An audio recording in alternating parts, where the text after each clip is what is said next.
ఈ విశాల ప్రశాంత ఏకాంత సౌధంలో పండు వెన్నెల్లో వెండి కొండల్లో తాజ్మహల్ ధవళ కాంతుల్లో అంటూ మన తెలుగు కవుల కలం నుంచి గాయకుల గొంతు నుంచి జాలువారిన అద్భుత గీతిక తాజ్మహల్ చరిత్ర.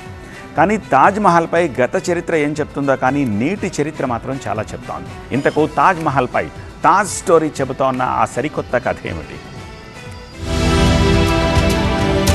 కల్పిత కథల కంటే వాస్తవ ఘటనల ఆధారంగా రూపొందిన సినిమాలకే మంచి గిట్టుబాటు అవుతున్న రోజులివి. The Kashmiri files, the Kerala story, the Bengal files వంటి సినిమాలు దేశంలో ఎలాంటి ప్రకంపనలు సృష్టించాయో చూసాం. ఇప్పుడు ఇదే కోవాలోకి ది తాజ్ స్టోరీ కూడా చేరిందన్న చర్చ జరుగుతుంది.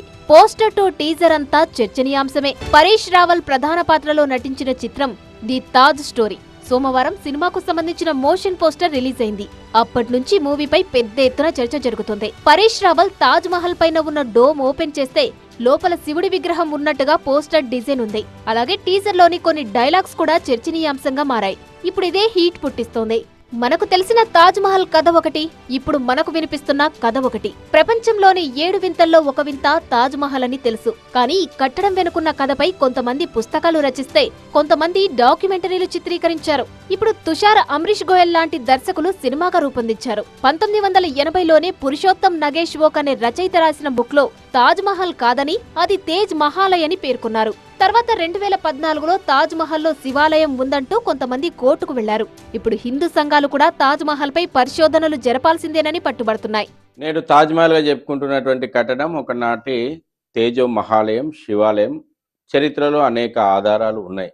అసలు మొఘలులకు నిర్మాణాల చరిత్ర ఉందా? మొదటగా కూల్చే చరిత్రనే వాళ్ళది. తాజ్ మహల్ లోపట, గుమ్మటాల లోపట గానీ, తాజ్ మహల్ కట్టడాల లోపట గానీ హిందూ దేవాలయాల్లో ఉపయోగించేటువంటి అనేక సింబల్స్ ఉన్నాయి. అసలు తాజ్ మహల్ బేస్మెంట్ లో ఉన్నటువంటి 20 గదులను తెరవకపోవడానికి కారణం ఏంది? కోర్టు కూడా ఎందుకు అనుమతిస్తలేదు?